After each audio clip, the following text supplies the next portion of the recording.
மீண்டும் உங்களை தமிழ் நிகழ்ச்சியின் வாயிலாக சந்திப்பதில் மிக்க மகிழ்ச்சி. இன்றைய தொகுப்பில் நல்ல பாடல்கள், பயனுள்ள செய்திகள் அத்தனையும் உங்களுக்காக ஆத்ம நண்பன் குழு பலரோடு இணைந்து வழங்குகிறது. கேளுங்கள், உங்கள் ஆத்ம நண்பன்.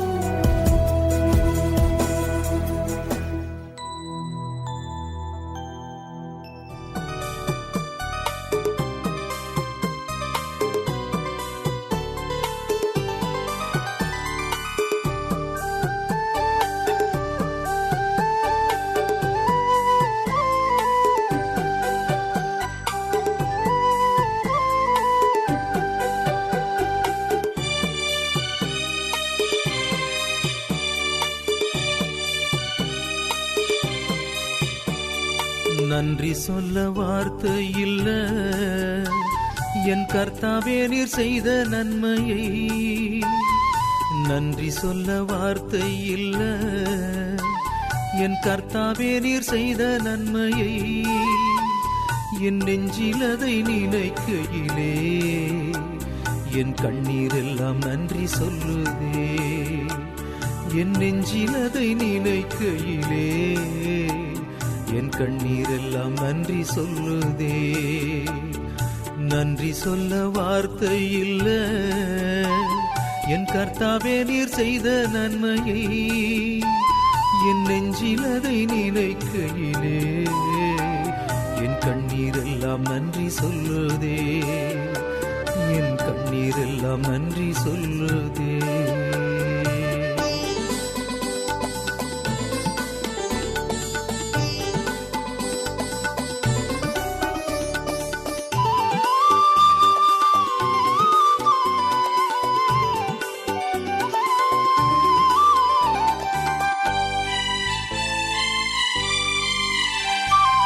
உலகம் என்னை ஒதுக்கிய போது நீர் என்னை சேர்த்து கொண்டீர்.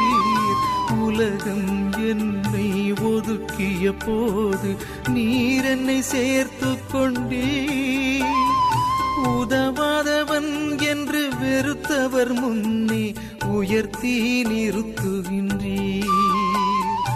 உதவாதவன் என்று வெறுத்தவர் முன்னே உயர்த்தி நிறுத்துகின்றீர்.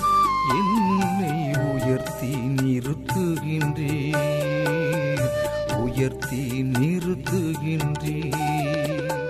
நன்றி சொல்ல வார்த்தையில் என் கர்த்தாவே நீர் செய்த நன்மையை.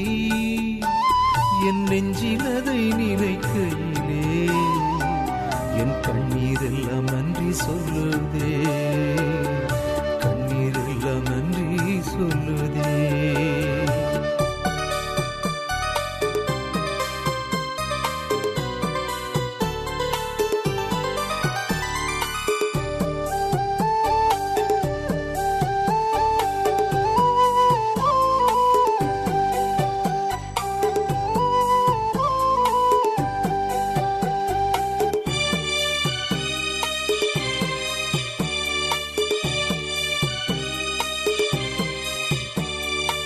இருண்டிருந்த எந்தன் வாழ்வினிலே வெளிச்சமாய் நீர் வந்தீர். இருண்டிருந்த எந்தன் வாழ்வினிலே வெளிச்சமாய் நீர் வந்தீர். வறண்ட நிலமான என் வாழ்வில் ஜீவ நதியாய் பாய்கின்றீர். வறண்ட நிலமான என் வாழ்வில் ஜீவ நதியாய் பாய்கின்றீர். ஜீவ நதியாய் பாய்கின்றீர், நதியாய் பாய்கின்றீர். நன்றி சொல்ல வார்த்தை இல்ல, என் கர்த்தாவே நீர் செய்த நன்மையை. என் நெஞ்சிலதை நினைக்கையிலே என் கண்ணீரெல்லாம் நன்றி சொல்லுதே. என் கண்ணீரெல்லாம் நன்றி சொல்லுதே.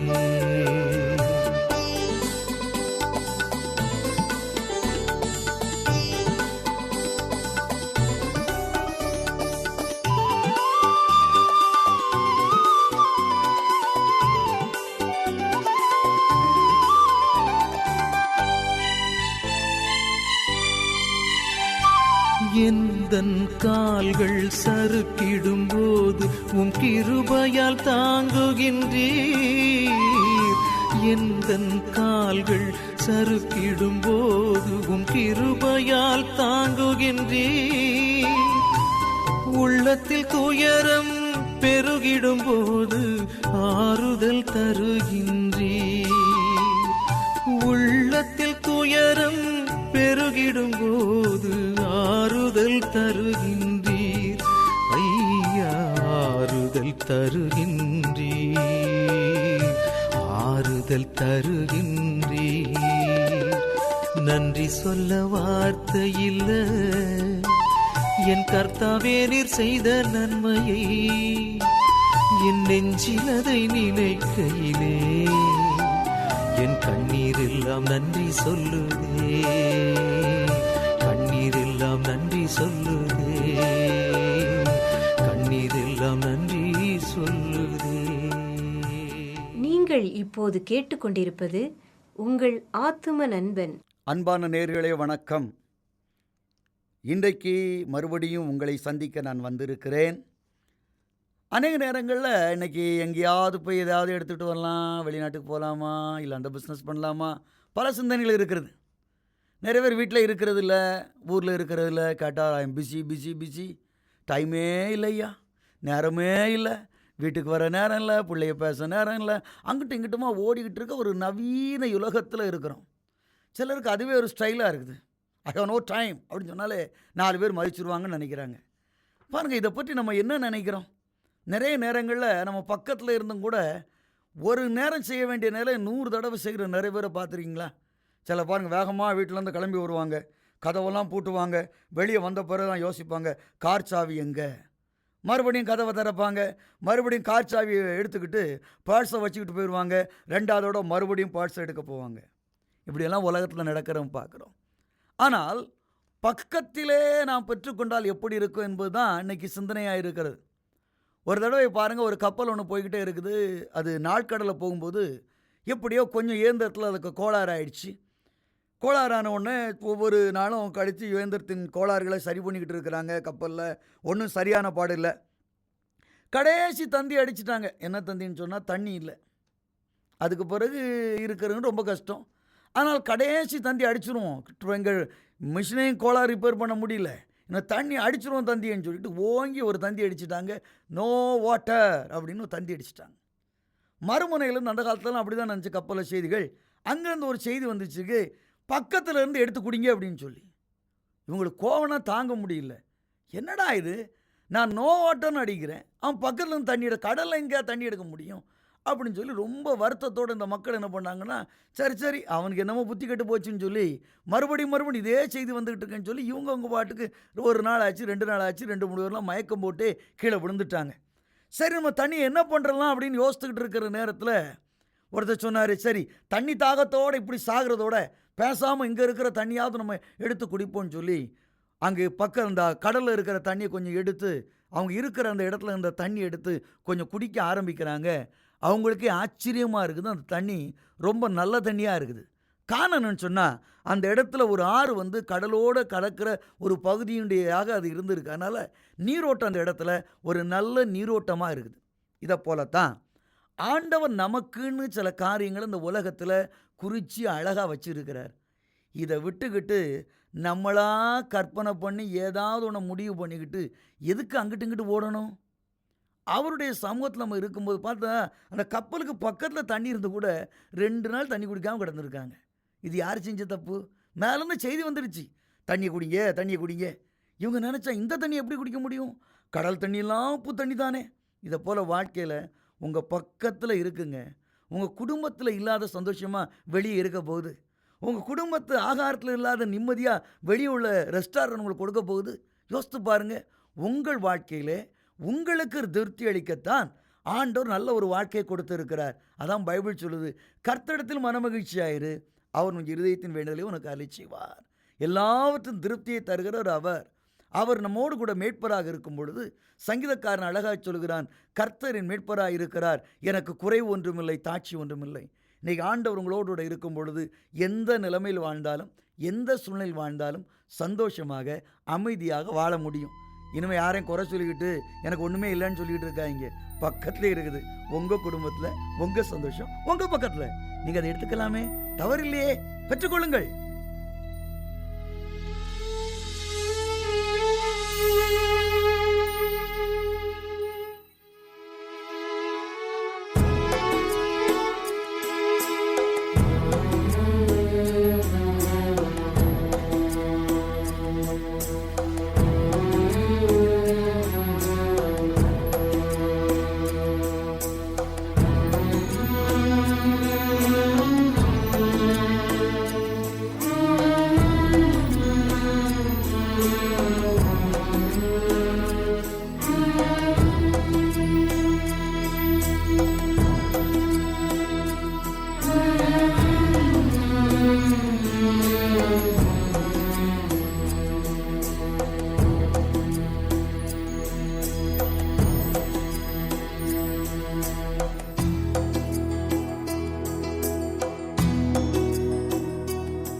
அவசியம் வர வேணும் தேவா.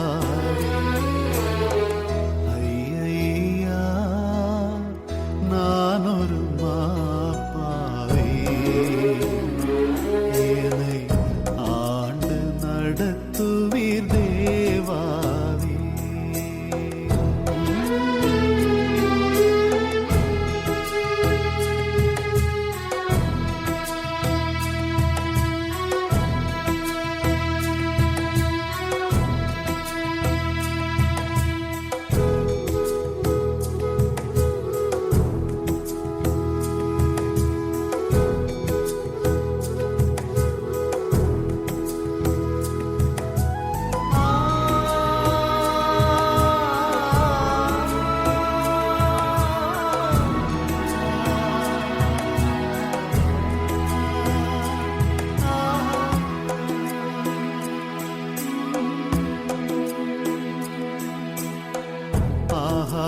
லோகத்தின் வாழ்வையெல்லாம் தினம் அருவருத்து நான் தள்ளுதற்கு வாகான சுத்த மனம் தருவீர் நீ வல்லவராகிய தேவாவே.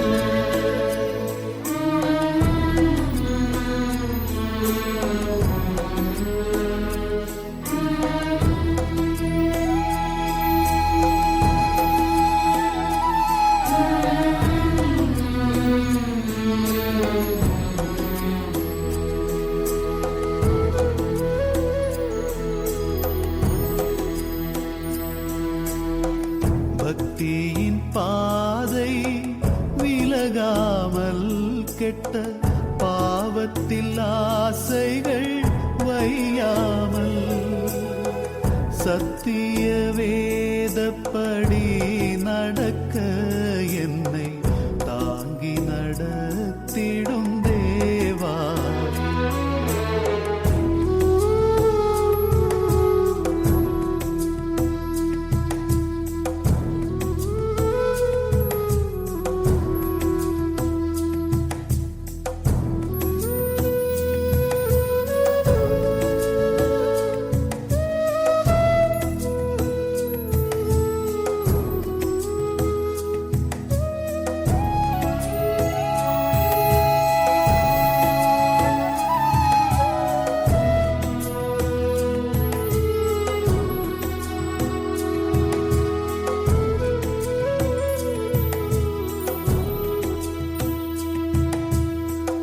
ஐயா, நான் ஒரு மாப்பாவி, என்னை ஆண்டு நடத்துவீர் தேவாவி. ஐயா, நான் ஒரு மாப்பாவி, என்னை ஆண்டு நடத்துவீர் தேவாவி.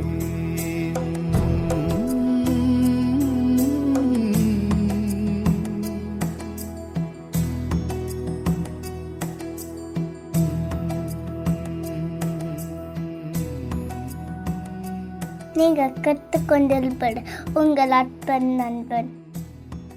கர்த்தருடைய நாமத்தினாலே அன்பு தேவனுடைய பிள்ளைகளாகி உங்களை நான் மனதார வாழ்த்துகிறேன். பரிசுத்தமான ஓய்வு நாள் நல்வாழ்த்துக்களையும் உங்களுக்கு நான் சொல்லிக் கொள்வதிலே மகிழ்ச்சி அடைகிறேன்.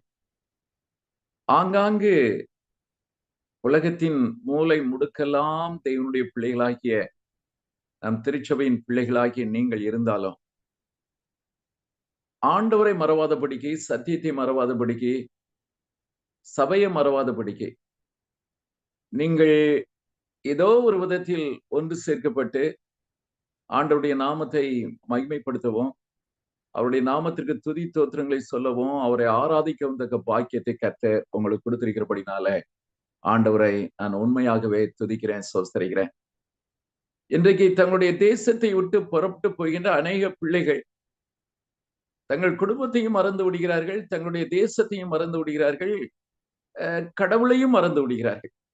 மனம் போன போக்கிலே வாழ்ந்து அதுதான் வாழ்க்கை என்று எண்ணிக்கொண்டு ஓடிக்கொண்டிருக்கும் போது தேவனுடைய பிள்ளைகளாகிய நீங்கள் எங்கிருந்தாலும் தாயின் கருவிலிருந்து உங்களை பிரித்தெடுத்தவர், உங்களை நேசிக்கிறவர், உங்களோடு இருக்கிறவர், அந்த அன்பு தெய்வத்தை மறவாதபடிக்கு அந்த அன்பு தெய்வத்தை நம்முடைய தாய்மொழியான் தமிழ் மொழியிலே போற்றி மகிழ்வதற்கு எதுவாக உங்களை ஒப்பு கொடுத்திருக்கிறீர்கள் என்பது எனக்கு மிகுந்த மகிழ்ச்சியை தருகிறது.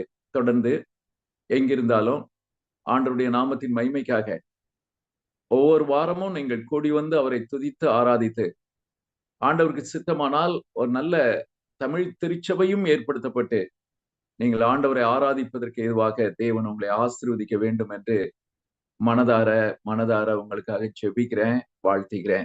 நல்ல வாய்ப்பை கொடுத்த என் அன்பு தேவனுடைய பிள்ளைகள் உங்கள் ஒவ்வொருவருக்கும், இதை முன்னின்று நடத்துகிற என் தேவனுடைய பிள்ளைகளுக்கும் என் மனதார என் நன்றியை நான் தெரிவித்துக் கொள்ள விரும்புகிறேன். கொஞ்ச நேரம் உங்களோடு தியானிப்பதற்கு எதுவாக தெரிந்து கொண்ட வேத பகுதி யோபின் புத்தகம் 38வது அதிகாரம் 4வது வசனம் வாசிக்கிறேன். நான் பூமியை அஸ்திபாரப்படுத்துகிற போது நீ எங்கே இருந்தாய்? நீ அறிவாளியானால் எனக்கு அதை அறிவி என்று ஆண்டவர் சொல்கிறார். இது யாரிடத்தில் கேட்ட கேள்வி? யோபினிடத்துல ஆண்டவர் கேட்ட கேள்வி. யோபு எந்த நிலையில் இருக்கும்போது இந்த கேள்வியை கேட்டார்? எல்லாவற்றையும் இழந்தார். தன் 10 பிள்ளைகளையும் பறிகொடுத்த நிலை, தன் 10 பிள்ளைகளுக்கும் ஒரே நேரத்தில் மண்ணள்ளி போட்ட நிலை. அதை சற்று மனக்கண்களுக்கு முன்பாக கொண்டு வருவோம் என்றால், அந்த மனிதனுடைய உள்ளம், உணர்வு எவ்வளவு உடைக்கப்பட்டிருக்கும், அவனுடைய மனது எவ்வளவு அழுத்தப்பட்டிருக்கும், மன அழுத்தத்தோடு இருந்திருப்பான். அதையும் தாண்டி தன்னுடைய சுகத்தையும் இழந்து, தன் சரீரத்திலே புண்களால், பற்களால் நிறைந்து, மண்ணிலே உட்கார்ந்து தன் ஓட்டை எடுத்து தன் தோலை சொரிந்து கொண்டிருக்கின்ற ஒரு நிலை. இந்த நிலையிலே தன் அருகாமையில் உட்கார்ந்து தன்னை ஆற்றுகின்ற, தேற்றுகின்ற மனைவி. நம்முடைய வழக்கமான மொழியில சொல்லணும் அப்படின்னா, என்னய்யா உனக்கு தூக்கு போடுறதுக்கு ஒரு முழம் கயிறு இல்லையா என்று கேட்கின்ற கேள்வியை கேட்பதற்கு எதுவாக, நீ தேவனை தூசித்து உன் ஜீவனை விடு என்று சொன்ன நிலை. அதற்கடுத்து நண்பர்கள் வந்தார்கள். ஒரு 7 நாட்கள் கொஞ்சம் தங்களை யோபின் மீது பரிதாபப்படுகிறவர்களாக காண்பித்தார்கள். யோபின் மீது அக்கறை கொண்டவர்களாக, யோபின் மீது வேதனை கொண்டவர்களாக காண்பித்தார்கள். தலையிலே மண்ணை வாரி போட்டுக்கொண்டு அமைதியாக உட்கார்ந்தார்கள். அதற்கு பின்பு அவர்கள் பேச ஆரம்பித்தார்கள். நண்பர்களுடைய வார்த்தைகள் தனக்கு ஆறுதலை தரும் என்று காத்திருந்த போது, வெந்த புண்ணிலே வேல் பாய்ச்சியது போல நண்பர்களுடைய வார்த்தைகள் யோபுடைய இருதயத்தை சுக்கு நூறாக்கி கொண்டிருந்தது, சுக்கு நூறாக்கினர். இந்த நிலையிலே தேவன் யோபுனுடைய அந்த நிலையை மாற்றுவதற்கு முன்பு யோவோடு பேசுகிறார். அப்படி பேசும்போது முதல் கேட்ட கேள்வி, யோபுவே, நான் பூமியை அஸ்திபாரப்படுத்துகிற போது நீ எங்கே இருந்தாய்? நீ அறிவாளியானால் எனக்கு சொல்லு. ஆண்டவர் கேட்ட கேள்வி, யோவனுடைய இந்த நிலையில் அந்த கேள்வியை கேட்கணுமா? கொஞ்சம் நாம் சிந்தித்து பார்க்க வேண்டும். ஏன் ஆண்டவர் யோவு ஏற்கனவே புண்பட்டு உடைந்து வேதனையோடும் வியாகுலத்தோடும் மனதிலே சஞ்சலத்தோடு தன் மரணம் எப்பொழுது வரும் என்று காத்திருக்கின்ற இந்த நேரத்துல இந்த கேள்வியை யோவனிடத்திலே கேட்டார். உதாரணமாக, நம் வீட்டில் யாருக்காவது சற்று சுகவீனமாக இருக்கிறோம், இல்லை என்றால் அவசரமாக மருத்துவமனைக்கு போக வேண்டும், ஒரு வயிறு வழியில துடித்து கொண்டிருக்கிறோம், போதகரை கூப்பிடுகிறோம், வந்து ஜெபம் பண்ணிட்டு போங்க, மருத்துவமனைக்கு போக வேண்டும் என்று. போதகர் வருகிறார். வந்து ஜெபம் பண்ணதுக்கு முன்னால, தம்பி மார்ட்டின், உங்களுக்கு ஆதியாமத்துல எத்தனை அதிகாரம் இருக்கு, எத்தனை எழுத்துக்கள் இருக்கு, ஆதியாமத்தை எழுதினது யாரு சொல்லுங்க, ஜெபம் பண்ணதுக்கு முன்னால. இப்படி கேட்டால் அவரை குறித்து நாம் என்ன நினைப்போம்? என்ன பைத்தியம் பிடித்து விட்டதா என்று நினைப்போம்.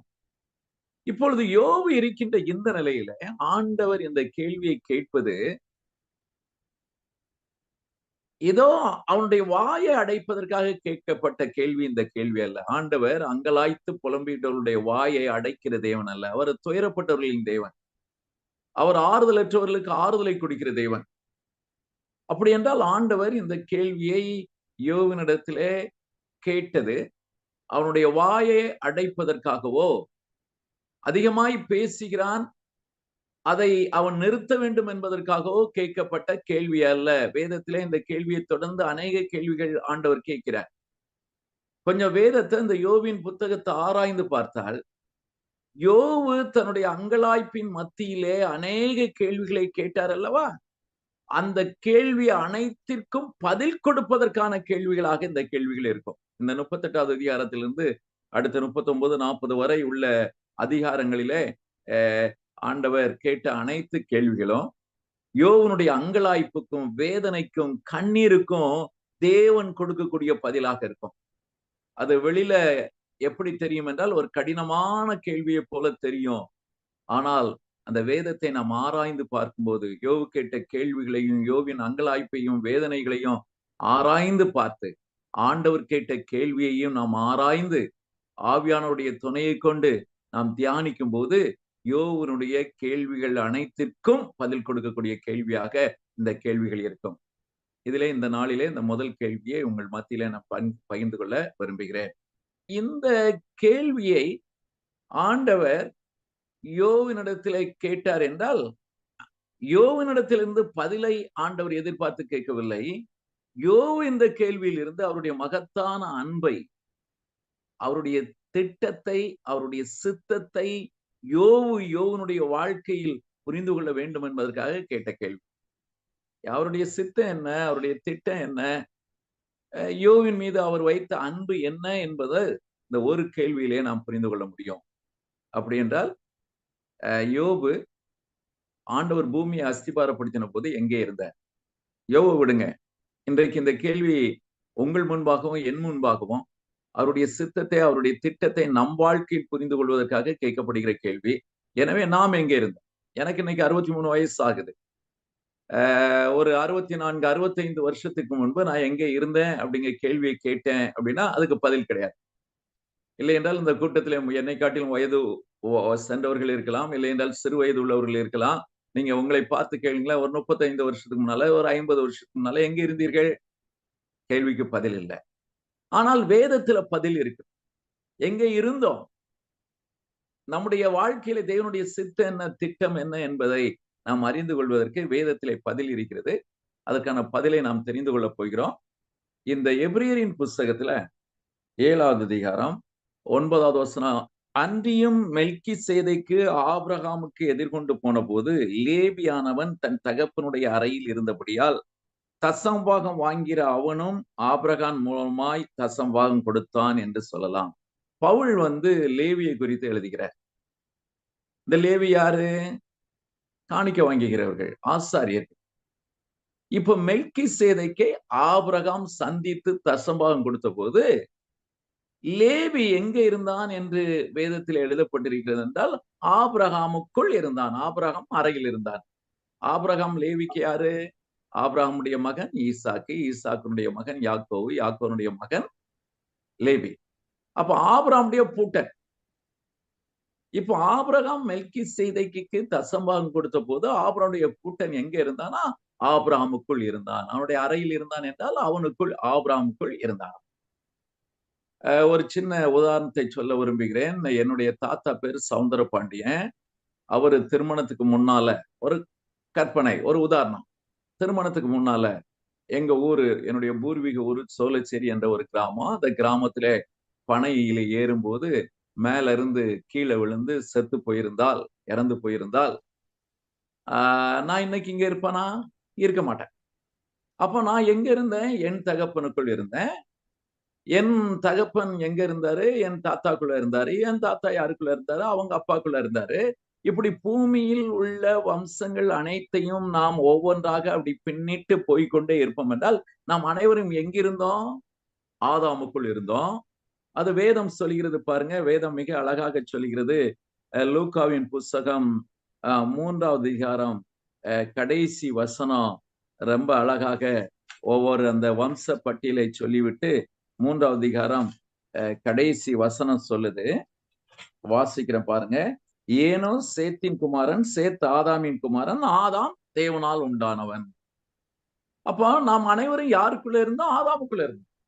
ஆதாம் என்ற ஒரு மனிதனிலிருந்து வந்தவர்கள் தான் பூமியில் உள்ள இத்தனை சந்ததி, இத்தனை வம்சம், இத்தனை ஜனத்தொகை. இன்றைக்கு வேறு வேறாக, வெவ்வேறு மொழியாக, வெவ்வேறு இனமாக பிரிக்கப்பட்டிருந்தாலும் எல்லாரும் ஆதாமுக்குள் இருந்து வந்தவர்கள். ஆதாம் யாருக்குள்ள இருந்து வந்தவன்? தேவனுக்குள் இருந்து வந்தவன். அப்படி என்றால் இந்த கேள்வியை ஆண்டவர் யோபினிடத்திலே ஏன் கேட்டார் என்றால், யோபே நீ நன்றாக புரிந்து கொள், நீ யார்? இன்றைக்கு உன்னுடைய அங்கலாய்ப்பு, உன்னுடைய வேதனை, உன்னுடைய துயரத்துல நீ புலம்புற, கேள்விகள் கேட்கிற, அது தப்பு இல்ல. ஆனா நீ யார் புரிந்துக்கா? நீ என்னிலிருந்து வந்தவன், என்னிலிருந்து வந்தவன். சரி, அவரிலிருந்து வந்தவன். அது மாத்திரமா? யோவானின் புஸ்தகம் 1வது அதிகாரம் 13வது வசனத்துல சொல்றார் ஆண்டவர், அவர்கள் இரத்தத்தினாலாவது மாம்ச சித்தத்தினாலாவது புருஷனுடைய சித்தத்தினாலாவது பிறவாமல் தேவனால் பிறந்தவர்கள். இங்க இன்னொரு காரியத்தையும் யோபுக்கு ஆண்டவர் விளக்க விரும்புறார். யோபே, நீ எப்படி பிறந்த தெரியுமா? நீ உன்னுடைய தகப்பன் விரும்பி, உன் தாய் விரும்பி உன்னை பெற்றுக்கலப்பா. என்னுடைய சித்தத்தினால பிறந்த, என்னுடைய சித்தத்தினால இந்த பூமியில பிறந்தவன் நீ அப்பா. வேதம் இது தேவனை அறியாத மற்ற பிள்ளைகளுக்கு எனக்கு தெரியாது, அதை குறித்து நான் சொல்லல. பட் தேவனை அறிந்து, தேவனை விசுவாசித்து தன் சொந்த ரட்சகராக ஏற்றுக்கொண்ட பிள்ளைகளை குறித்து வேதம் சொல்கிறது. அதற்கு முந்திரம் உள்ள வசனத்தையும் வாசிக்கிறேன் பாருங்க. 12 யோவான் 1:12, அவருடைய நாமத்தின் மேல் விசுவாசம் உள்ளவர்களாய் அவரை ஏற்றுக்கொண்டவர்கள் எத்தனை பேர்களோ அத்தனை பேர்களும் தேவனுடைய பிள்ளைகளாகும்படிக்கு அவர்களுக்கு அதிகாரம் கொடுத்தார். அப்போ இவர்களை குறித்து வேதம் சொல்கிறது. இவர்கள் ஒரு ஆணோ பெண்ணோ விரும்பி பெற்றுக்கல, மாம்ச சித்தத்தினாலாவது புருஷனுடைய சித்தத்தினாலும் பிறக்கல, தேவனுடைய சித்தத்தினால் பிறந்தவர்கள். அப்ப யோவுக்கு ஆண்டவர் 2வது எதை வலியுறுத்த விரும்பினார் என்றால், நீ என்னுடைய சித்தத்தினால பிறந்த, உன் தகப்பன் உன் தாய் விரும்பினாங்கன்னு நீ பிறக்கலப்பா, என்னுடைய சித்தத்தினால பிறந்த. இன்னும் கொஞ்சம் நம்ம வேதத்தை ஆராய்வோம் என்றால், சங்கீதங்களின் புஸ்தகத்திலே 139வது சங்கீதம், சங்கீதத்துல 139வது சங்கீதத்துல 16வது வசனத்துல வாசிக்கிறோம், என் கருவை உம்முடைய கண்கள் கண்டது, என் அவயவங்களில் ஒன்றாகிலும் இல்லாத போதே அவைகள் அனைத்தும் அவைகள் உருவப்படும் நாட்களும் உமது புஸ்தகத்தில் எழுந்தது. தேவனுடைய பிள்ளைகளுக்கு நாம் பிறப்பதற்கு முன்பாக, அதாவது இன்றைக்கு மருத்துவ ரீதியாக ஒரு கருவை ஆணா பெண்ணா அப்படின்ட்டு எப்போ கண்டுபிடிக்க முடியும் அப்படின்னா, ஒரு 3 மாத காலங்கள்ல கண்டுபிடிக்க முடியும், ஸ்கேன்ல, நவீன ஸ்கேன்ல. ஆனா ஆண்டவருடைய ஸ்கேன்ல நாம் பிறக்கிறதுக்கு முன்னாலவே, நம்முடைய தாயின் கருவில் கருவாக உருவாவதற்கு முன்பாகவே நம்முடைய கருவை அவருடைய கண்கள் கண்டதா. நம்முடைய அவயவங்கள், நம்முடைய உருவங்கள், நாம் கருப்பா இருக்கணுமா, சிவப்பா இருக்கணுமா, நம்முடைய அவயங்கள், நம்முடைய மூக்கு கத்தி மூக்கா இருக்கணுமா, இல்ல சப்பம், எல்லாமே அவரால் திட்டமிடப்பட்டது. யோவுக்கு ஆண்டவர் சொல்ல விரும்புகிறார், யோவே நீ என்னிடத்திலிருந்து வந்தவன், யோவே உன்னுடைய அவயவங்களில் ஒன்றாகிலும் இல்லாமல் இருந்த போதே அவைகள் உருவப்படும் நாட்கள். எப்போ உன்னுடைய அவயம் உருவணும், எப்போ உன்னுடைய ஹார்ட் உருவாகணும், எப்போ உன்னுடைய மூக்கு, உன்னுடைய காது உருவாகணும், உன்னுடைய உள்ளுறுப்புகள் உருவாகணும், இவைகளெல்லாம் என்னுடைய புஸ்தகத்தை நான் எழுதியிருந்தேன்பா. நீ ஏதோ சும்மா ஒரு புருஷனும் மனைவியும் கணவன் மனைவியாக இருவரும் இணைந்து பெற்றுக்கொண்ட பிள்ளை என்று நீ நினைக்காத. அதையும் தாண்டி என்னிலிருந்து வந்தவன், என்னுடைய சித்தத்தினால் உண்டானவன். அது மாத்திரமல்ல, உன்னுடைய அவயவங்கள், உன்னுடைய உள் உறுப்புகள் கூட, உன்னுடைய ஒவ்வொரு அவயவங்கள் கூட என்னால் தீர்மானிக்கப்பட்டது. யோவு புரிந்து கொள்ள வேண்டும் என்பதற்காக அல்ல, நீங்களும் நானும் புரிந்து கொள்ள வேண்டும் என்பதற்காக தேவன் யோவினிடத்தில் கேட்ட கேள்வியை கொண்டு இன்று நம்ம மத்தியிலே பேசுகிறார். நம்முடைய அவயவங்கள் கூட தேவனால் தீர்மானிக்கப்பட்டது. அப்படி என்றால் யாராவது கருப்பா இருக்கிறேன் அப்படின்ட்டு வருத்தப்படுறீங்களா? வருத்தப்படாதங்க, தேவனால் தீர்மானிக்கப்பட்டவர்கள். இல்ல ரொம்ப சகப்பா இருக்குன்னு பெருமைப்படுறோமா? பெருமைப்படாதங்க, உங்களுடைய நிறங்கள் தேவனால் தீர்மானிக்கப்பட்டது, உங்களுடைய அவயவங்கள் ஒவ்வொன்றும் தேவனால் தீர்மானிக்கப்பட்டது. சரி, இது மாத்திரமா? இன்னொரு வசனத்தையும் வாசிக்க விரும்புறேன். யோவுக்கு ஆண்டவர் கேட்ட ஒரு கேள்வியிலிருந்து எதையெல்லாம் சொல்ல விரும்பினார் என்றால், அந்த பேரை கூட வேதம் என்ன சொல்லுதுன்னா, நீங்க பிரசங்கியின் புஸ்தகம் 6வது அதிகாரம் 10ல வாசித்தீங்கன்னா, இருக்கிறவன் எவனும் தோன்றும் முன்னமே பெயரிடப்பட்டிருக்கிறான். அப்போ உங்களுக்கு பேரு மாற்றின்னு பேர் வைக்கணுங்கிறது யாருடைய சித்தம்னா தேவனுடைய சித்தம். அத அந்த நேரத்துல அந்த போதகர் மூலமாக உங்களை அந்த நாள்ல பிறக்க செய்து, ஏனென்றால் ஜீவ புஸ்தகத்துல உங்களுடைய அவயவங்கள் எல்லாம் எழுதப்பட்டு எந்த நாள்ல எங்க பிறக்கணும் எல்லாம் தேவனால் தீர்மானிக்கப்பட்டு, உங்களுடைய பேரும் தேவனால் தீர்மானிக்கப்பட்ட பேர். ஆனால் அநேகர் நம்மால் தேவன் எந்த பேரை எனக்கு தீர்மானித்திருக்கிறார் என்பதனை மறந்து விட்டு நம்முடைய மைண்ட் வேற விதத்துல போயிருது.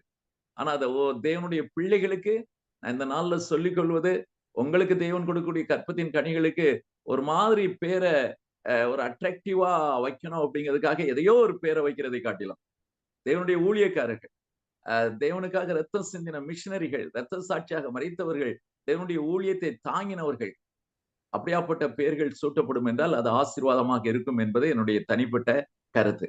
அப்படி என்றால் யோவை பார்த்து ஆண்டவர் சொன்னார், உன் பேரு கூட நான் வச்சதப்பா, உன் பேரு கூட நான் வச்சது. இப்போ யோவுக்கு ஆண்டவர் எதை புரிய வைக்க விரும்பினார் என்றால், நீ என்னில இருந்து வந்தவன், நீ உன்னுடைய அவயவங்கள் எல்லாம் என்னால தீர்மானிக்கப்பட்டது, உன்னுடைய உள்ளுறுப்புகள் எல்லாம் என்னால தீர்மானிக்கப்பட்டது. உன் அவயவங்கள் உருவாவதற்கு முன்பாகவே அவைகள் என்னைக்கு உருவாக்கப்படணும் அம்மா வயிற்றுல, அதையும் தீர்மானிச்சேன். இன்னும் கூட வேதம் சொல்கிறது, சங்கீதம் 22:10 வசனத்துல, கற்பத்திலிருந்து வெளிப்படும் போதே உமது சார்பில் விழுந்தேன், என் தாயின் வயிற்றில் இருந்தது முதல் நீர் என் தேவனாய் இருக்கிறீர். அத கொஞ்சம் 71வது சங்கீதம் 6வது வசனத்தை வாசிப்போம் அப்படின்னா, இன்னும் கொஞ்சம் தெளிவா இருக்கும். 71:6 வாசிக்கிறேன் பாருங்க. நான் கற்பத்தில் உற்பவித்தது முதல் உம்மால் ஆதரிக்கப்பட்டேன்.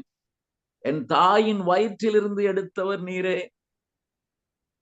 அப்போ நம்ம அம்மா வயித்துல எங்க அம்மாவை நான் நினைச்சு பார்க்கிறேன். எங்க அம்மா வயித்துல நான் குழந்தையா இருந்தபோது சொல்லுவாங்க, நிறைய தாய்மார்கள் என்னுடைய குடும்பத்துல கருவுற்று இருந்தவங்க கருவழிந்து போனது. ஆனா என் ஆண்டவர் அவருடைய கண்களை என் கருவின் மீது வைத்ததுனால கருவழிய விடாதபடிக்கு என் தாயினுடைய கற்பத்துல என் கருவை பாதுகாத்து ஏந்தி தாங்கி என்னை என் தாய் பெற்றெடுத்து இந்த பூமியில ஒரு மகனாக வளர்க்க செய்தார். வேதம் சொல்லுகிறது, உன் தாயின் கருவிலிருந்து என்னை எடுத்தவர் தேவன். அதாவது என் தாய்க்கு பிரசவம் பார்த்தவர் என் தேவன். வேற யாராவது பிரசவம் பார்த்தா நான் அழிந்து விடுவேன், செத்து விடுவேன் என்று சொல்லி என் தாய்க்கு பிரசவம் பார்த்தவர் என் தேவன். இப்ப யோவுகிட்ட ஆண்டவர் கேட்கிற கேள்வி, யோவே, இவைகள் அனைத்தும் என்னுடைய சித்தத்தின்படி நடந்திருக்கும் என்றால் நீ அனுபவிக்கிற வேதனை, நீ அனுபவிக்கிற துயரம், நீ அனுபவிக்கிற துக்கம், இதெல்லாம் என்னுடைய சித்தம் இல்லாமல் உன்னுடைய வாழ்க்கையில் நடக்குமாப்பா?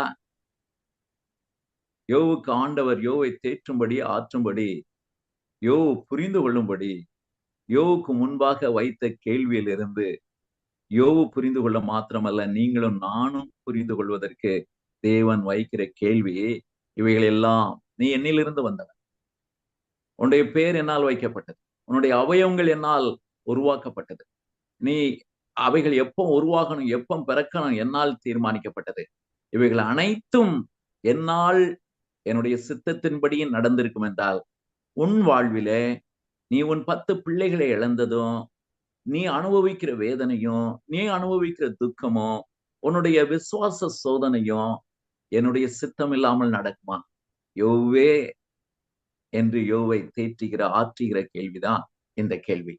என் அன்பு தேவனுடைய பிள்ளைகளை, சில நேரங்களிலே நாம் கடந்து போகிற வேதனையின் அனுபவங்கள், தாண்டி போகிற சோதனையின் அனுபவங்கள் ஏன் ஆண்டவரே என்ற கேள்வியை நாம் கேட்க வைக்கிறது.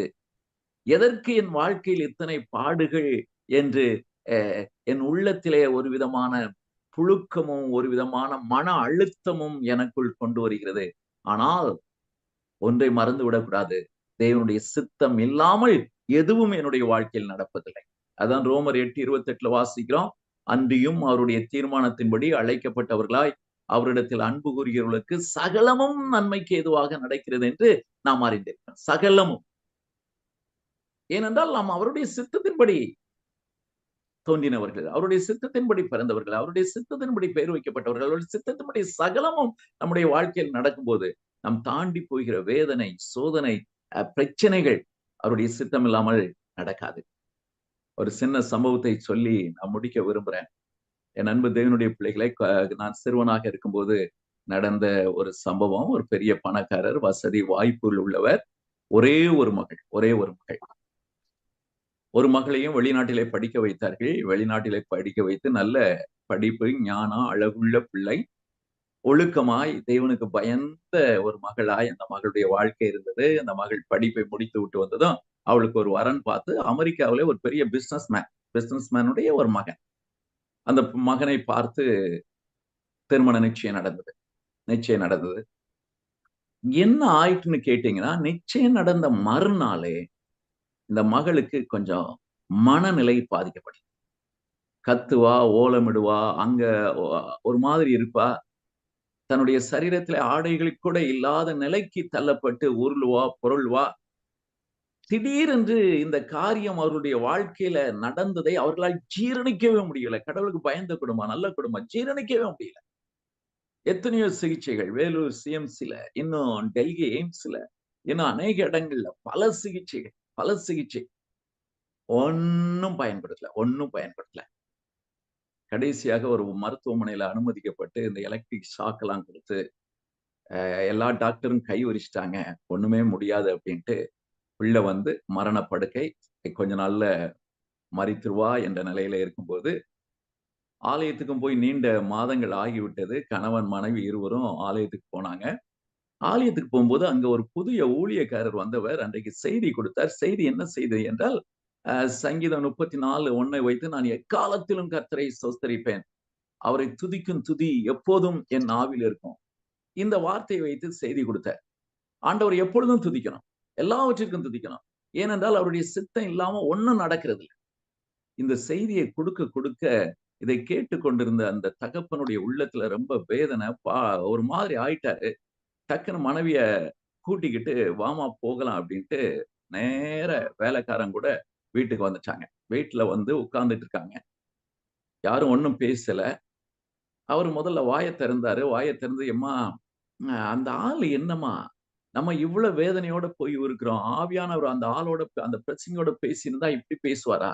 நம்ம எப்படி கர்த்தரை துதிக்க முடியும் அப்படின்னு வேகமா சொன்னாரு. உடனே அந்த அம்மா அமைதியா இருந்துட்டு கொஞ்ச நேரம் கழிச்சு சொன்னாரு, அவர் என்னங்க தப்பா சொன்னாரு? ஒரு தோத்திரம் தானே சொல்ல சொன்னாரு, ஆண்டவருக்கு நன்றி சொல்ல சொன்னாரு. அப்படின்னா அவருக்கு கோபம் பொங்கிட்டு வந்துட்டு, என்ன பேசுற நீ அறிவு இல்லாம? ஆண்டவருக்கு எப்படி இந்த நிலையில தோத்திரம் சொல்ல முடியும்? உன் புள்ள என்னைக்கு சாக போகுது தெரியல, எப்படி தோத்திரம் சொல்ல முடியும்? அந்த அம்மா அமைதி ஆயிட்டாங்க. ஆனால் ஆண்டவருடைய ஆவியானவர் அவர்கள் மீது அசைவாடினதினாலே, ஏன்னா ஆண்டவருடைய ஆவியானவர் அசைவாடாமல் அத்தகைய ஜெபத்தை யாரும் செய்ய முடியாது.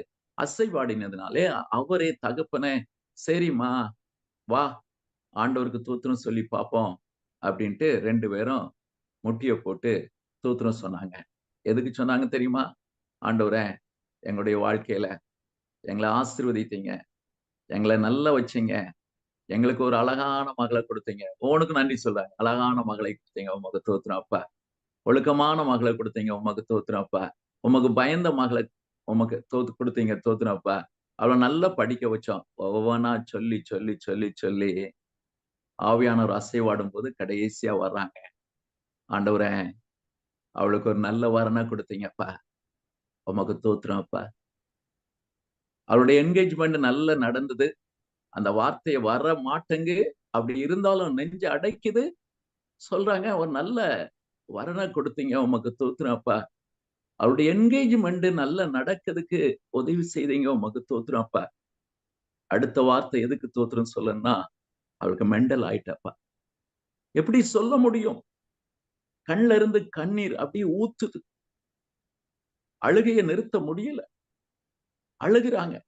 மறுபடியும் கொஞ்ச நேரம் அழுதுச்சு. மறுபடியும் ஆண்டவருக்கு சொல்றாங்க, ஆண்டவரே, அவளுக்கு என்கேஜ்மெண்ட் முடிஞ்ச மறுநாளே அவளுக்கு மனநிலை பாதிக்கப்பட்டுட்டப்பா.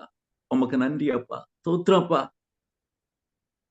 அவளை பல ஆஸ்பத்திரிக்கு கொண்டு போனோம், சுகம் கிடைக்கல, உமக்கு தோத்திரப்பா.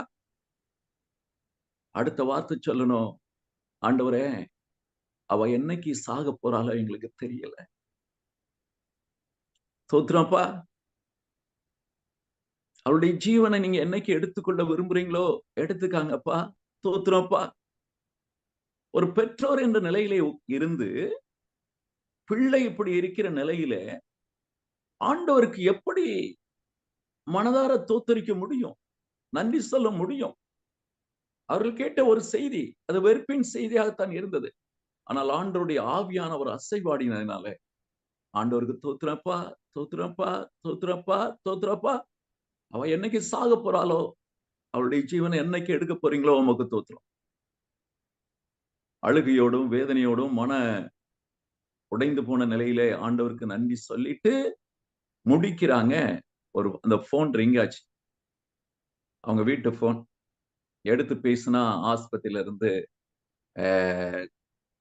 அந்த டாக்டர் கூப்பிடுறாரு.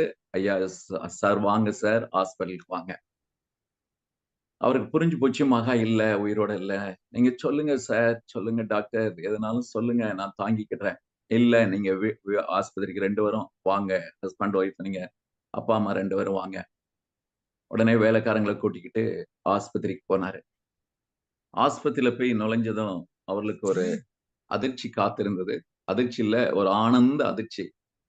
என்னைக்கு சாகுறான்னு இருந்தாங்களோ அந்த மகை நல்ல ஆடை உடுத்தி அவர்களை பார்த்ததும் வந்து கட்டி பிடிச்சு அழுது தாய்க்கும் தகப்பனுக்கும் முத்தம் கொடுத்து, அப்பா ஆண்டவர் என்னை தொட்டுட்டாரப்பா, ஆண்டவர் எனக்கு சுகம் கொடுத்துட்டாரப்பா, ஆண்டவர் என்னைய தொட்டுட்டாரப்பா, நான் நல்லா இருக்கேன்ப்பா. கண்ணீர் விட்டு கதறி அழுது ஆண்டவருக்கு மறுபடியும் நன்றி சொன்னார்கள். இவங்களுக்கு ரொம்ப நாள் புரியல, ஏன் ஆண்டவர் இந்த காரியத்தை தன்னுடைய மகளுடைய வாழ்க்கையில அனுமதிக்கன்னு ரொம்ப நாள் புரியல.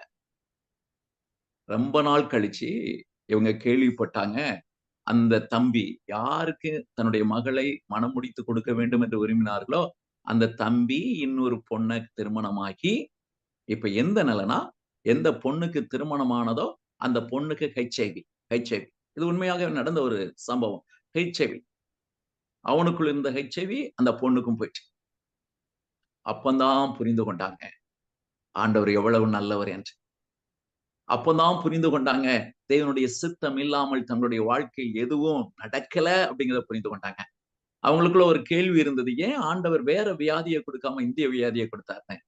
அதுக்கும் ஆண்டவர் பதில் கொடுத்தார். வேற வியாதியை கொடுத்திருந்தால் அவங்க டாக்டர்கிட்ட கொண்டு போயிட்டு சரி பண்ணி மகளை திருமணம் முடித்திருப்பாங்க. பணத்துக்கு ஆசைப்பட்டு, செல்வத்துக்கு ஆசைப்பட்டு மகளை கட்டியிருப்பாங்க. மகளுக்கு அந்த வியாதி அவ செத்திருப்பா.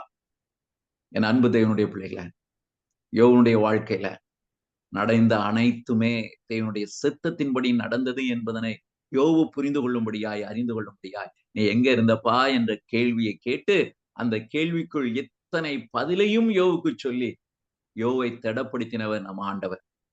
எனவே இன்றைக்கும் யாராவது இத்தகைய கேள்வியோடு இருப்பீர்கள், மறந்துட வேண்டாம். நீங்களும் நானும் புருஷனுடைய சித்தத்தினாலாவது இரத்தத்தினாலாவது பிறக்கவில்லை. நீங்களும் நானும் உருவாவதற்கு முன்பாகவே நம்முடைய கருவை அவருடைய கண்கள் கண்டது. நம்முடைய அவயவங்கள் உருவேற்படும் நாட்களை கூட அவர் குறித்து வைத்திருந்தார். அவரிலிருந்து நீங்களும் நானும் வந்தவர்கள். அந்த அன்பு தெய்வத்தினுடைய சித்தம் இல்லாமல் எதுவும் நம்முடைய வாழ்க்கையில் நடப்பதில்லை. எதுவும் நடப்பதில்லை. என்னுடைய வாழ்க்கையில கூட இன்னைக்கு 6ஆம் தேதி, போன மாதம் தான் என்னுடைய மகன் இறந்து போன நாள். ட்ரெயின்ல இருந்து விழுந்து, அவங்கள அனைவருக்கு தெரியும். அதே 6ஆம் தேதி இன்னைக்கு சற்று காலையில் எழும்பும் போது மனது வேதனையாகத்தான் இருந்தது. ஆனால் இந்த செய்தியை ஆயத்தப்படுத்தி பேச வேண்டும் என்று இருந்தபோது ஆண்டவர் ஆறுதலையும் தேறுதலையும் இந்த செய்தியை உங்களுக்கு கொடுப்பதற்கு முன்பு எனக்கு கொடுத்தார். ஒரு மாதம் சரியாக என்னுடைய மகன் இறந்து, கெர்ஸ்டின் பாண்டியன் இறந்து 1 மாதம் சரியா இன்னைக்கு 6ஆம் தேதி, போன 6ஆம் தேதி இறந்தது. யோவுக்கு கொடுத்த அதே ஆறுதலை தேறுதலை என் தேவன் எனக்கு கொடுத்தார். அவருடைய சித்தம் இல்லாமல் என்னுடைய மகனுடைய மரணம் நடக்கல. அவருடைய சித்தத்தினால் சகலத்தையும் செய்கிறது. நிச்சயமாகவே ஒவ்வொரு காரியங்களையும் அவருடைய சித்தத்தின்படி செய். அந்த நித்தியத்திலே நாம் வாழ்கின்ற வாழ்க்கையை நமக்கு கொடுத்து நம்மை தேவன் ஆசீர்வதிக்க விரும்புகிறார். எனவே அவருடைய கரத்துல ஒப்பு கொடுப்போம். அவருடைய சமூகத்திலே அர்ப்பணிப்போம். கர்த்தருடைய நாமம் மகிமைப்படுத்தும். உங்கள் அனைவருக்கும் மறுபடியும் என் இனிய ஓய்வு நாள் வாழ்த்துக்கள். கர்த்தருடைய நாமம் மகிமைப்படுவதாக. ஆமென். உங்கள் ஆத்ம நண்பன்.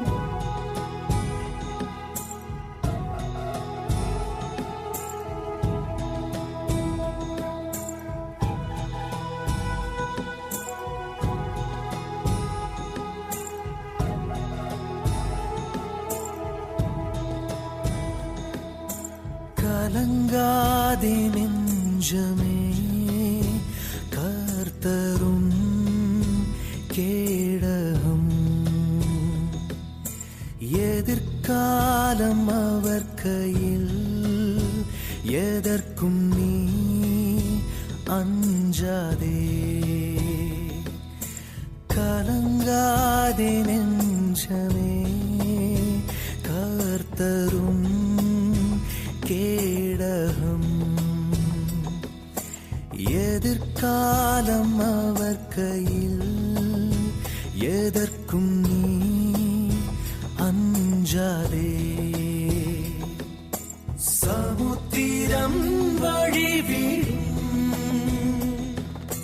சரித்திரம் உருவாகும். ஜாதிகள் பணிந்திடும் கர்த்தரின் முன். கலங்காதே நெஞ்சமே, கர்த்தரும் கேடகம்.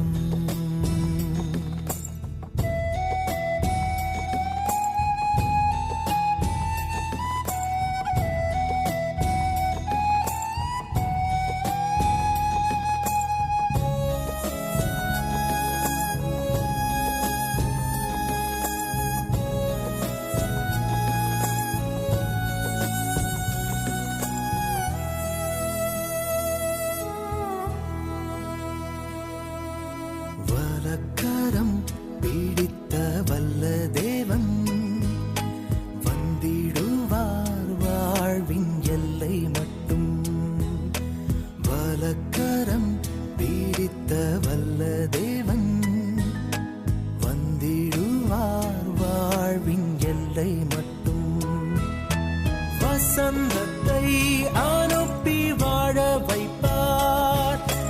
துயரத்தை மறந்து துதித்திடு, அவர் வசந்தத்தை அனுப்பி வாழ வைப்பார்.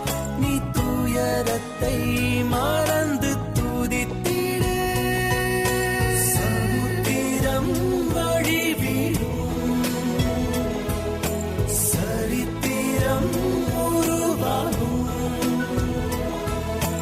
ஜாதிகள் பணிந்திடும் கர்த்தரின் முன். கலங்காதே நெஞ்சமே, கர்த்தரும் கேடகம். எதிர்காலம் அவர் கையில், எதற்கும் நீ அஞ்சாதே.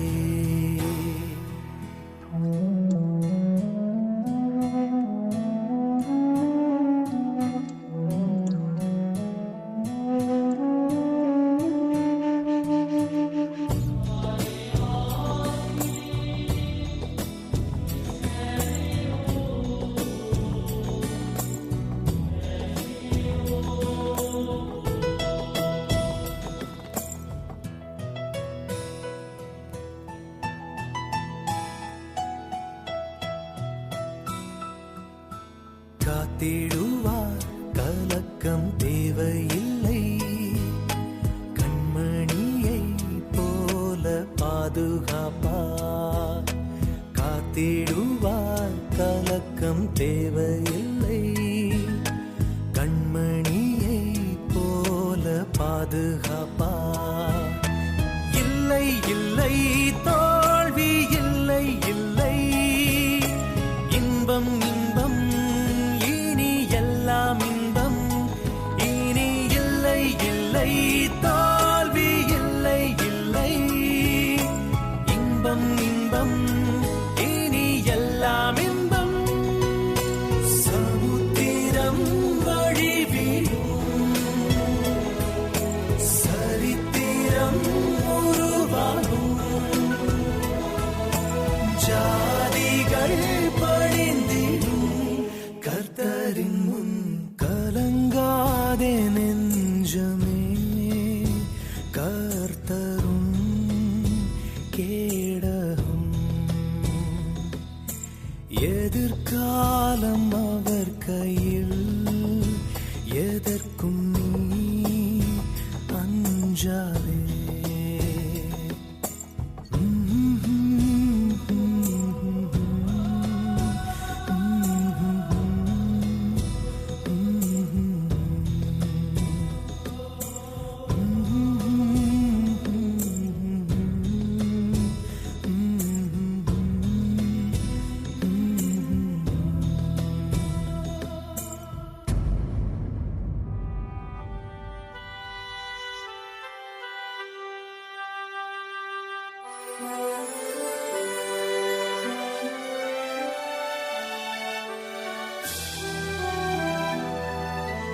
நாம் வணங்கும் ஆண்டவர் சர்வத்தையும் படைத்தவர், சகலத்தையும் செய்ய வல்லவர்.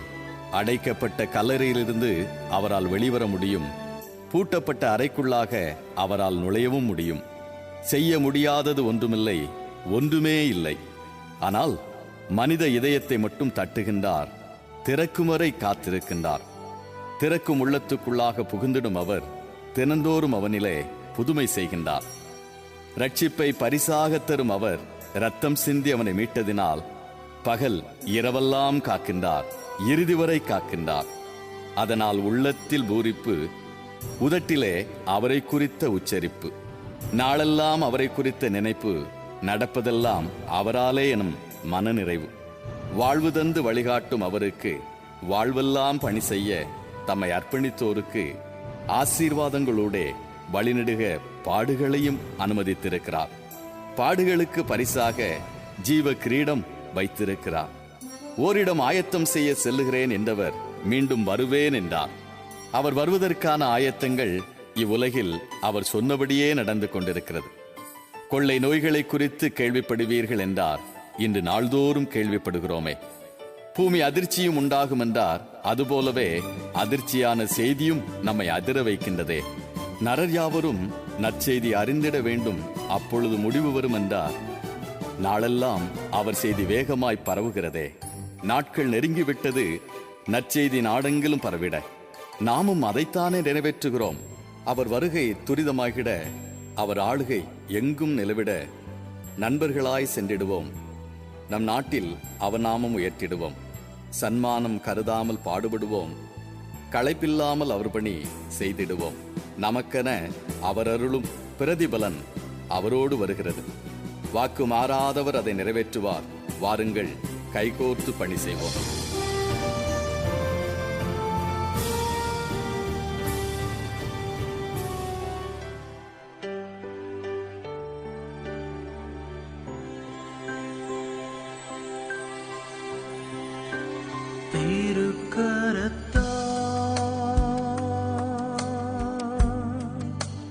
தாங்கி என்னை திரு சித்தம் போ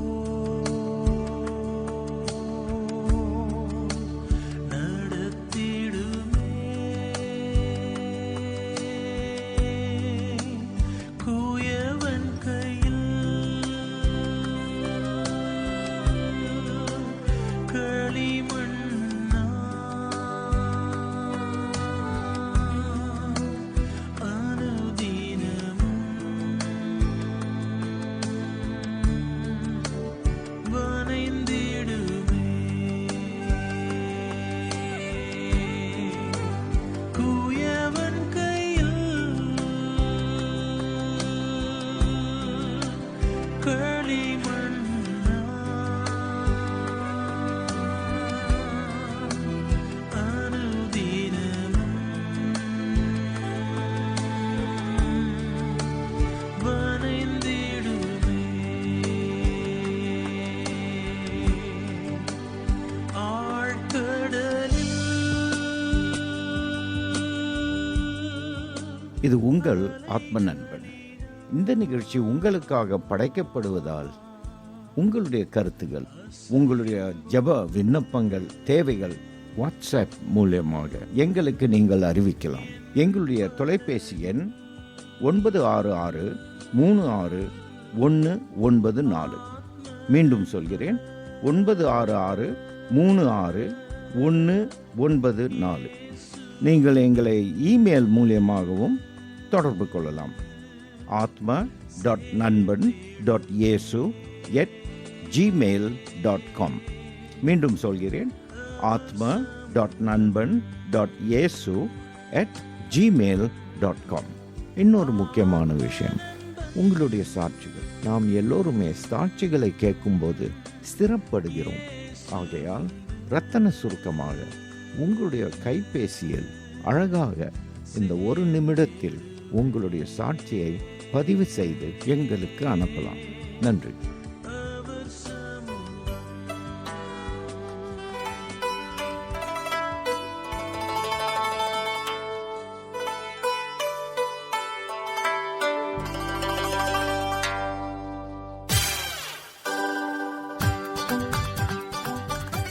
நண்பர்களே, நீங்கள் கேட்கும் இந்த நிகழ்ச்சிகளை அநேகர் சேர்ந்து ஜெபத்தோடு தொகுத்து வழங்குகிறோம். இந்த நிகழ்ச்சிகள் உங்களுக்கு மகிழ்ச்சி அளிப்பது மட்டுமின்றி உங்கள் வாழ்க்கைக்கும் பயனுள்ளதாக இருக்க வேண்டும் என்பதே எங்கள் விருப்பம். உங்கள் நண்பர்களிடமும் நிகழ்ச்சியை குறித்து சொல்லுங்கள், அவர்களும் பயனடையட்டுமே. மீண்டும் அடுத்த வாரம் இதே நிகழ்ச்சியில் நாம் சந்திக்கும் வரை தேவனின் ஆசீர்வாதம் நம் அனைவரோடும் இருக்க ஜெபிக்கிறோம்.